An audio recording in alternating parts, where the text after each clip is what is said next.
Tens of thousands more people paid homage to former Pope Benedict on Tuesday on the second day his body lay in state, and the Vatican announced that his funeral will be similar to that of a reigning pope, including a three-coffin burial.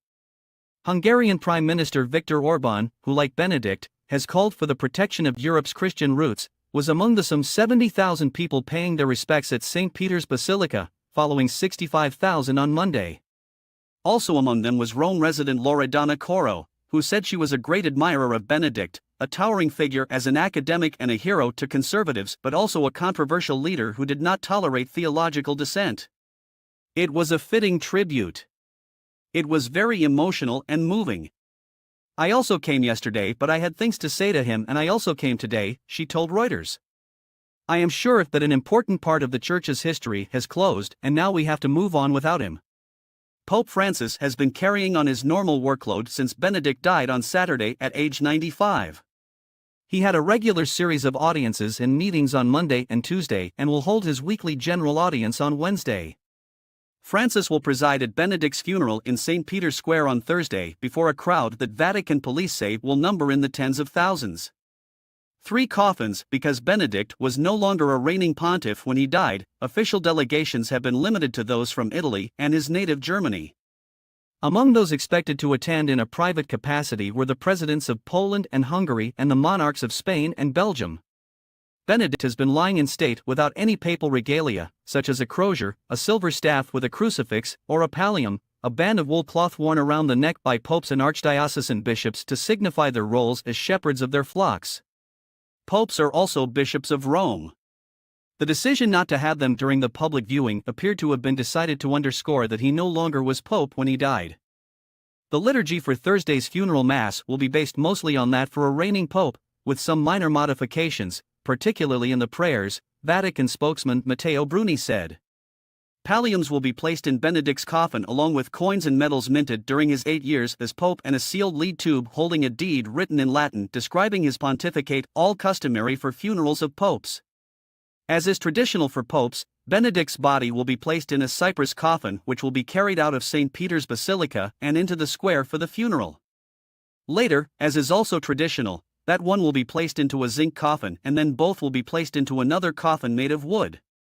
Benedict will be buried according to his wishes in the same spot in the crypts under St. Peter's Basilica where Pope John Paul II was originally interred in 2005 before his body was moved up to a chapel in the Basilica in 2011. Francis was greeted by an enthusiastic crowd in the Paul VI auditorium and shouts of Viva il Papa, or Long Live the Pope, as he arrived for his weekly catechism appointment with the faithful. This week's audience drew an unusually large crowd given the more than 130,000 people who have flocked to the Vatican following Benedict's death on Saturday and lined up to pay their respect to the German Pope, who is lying in state in the Basilica. Francis is due to preside over Benedict's funeral on Thursday, an event that is drawing heads of state and royalty despite Benedict's requests for simplicity and Vatican efforts to keep the first Vatican funeral for an emeritus pope in modern times low-key. Francis drew applause when he opened his remarks by noting all those who were outside paying tribute to Benedict, whom he called a great master of catechesis. His acute and gentle thought was not self-referential but ecclesial, because he always wanted to accompany us in the encounter with Jesus, Francis said. Later Wednesday, Vatican officials were to place Benedict's body in 3 coffins, one of cypress wood, one of zinc, and then a second wooden casket along with a written account of his historic papacy, the coins minted during his pontificate and his pallium stoles. The coffins are to be sealed before Thursday's funeral and burial in the crypt once occupied by the tomb of St. John Paul II in the grottos underneath the basilica. Benedict, who was elected pope in 2005 following John Paul's death, became the first pope in 6 centuries to resign when he announced in 2013 he no longer had the strength to lead the Catholic Church. After Francis was elected pope, Benedict spent his nearly decade-long retirement in a converted monastery in the Vatican gardens. We can't forget the example that he gave in his resignation, that he more or less said pope. After Francis was elected pope, Benedict spent his nearly decade-long retirement in a converted monastery in the Vatican gardens.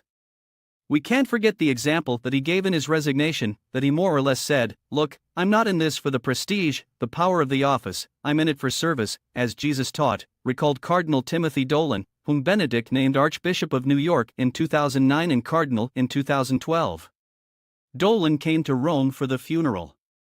Thursday's rite takes into account the unusual situation in which a reigning pope will preside over a funeral for a retired one, making important changes to a funeral ritual for popes that is highly codified.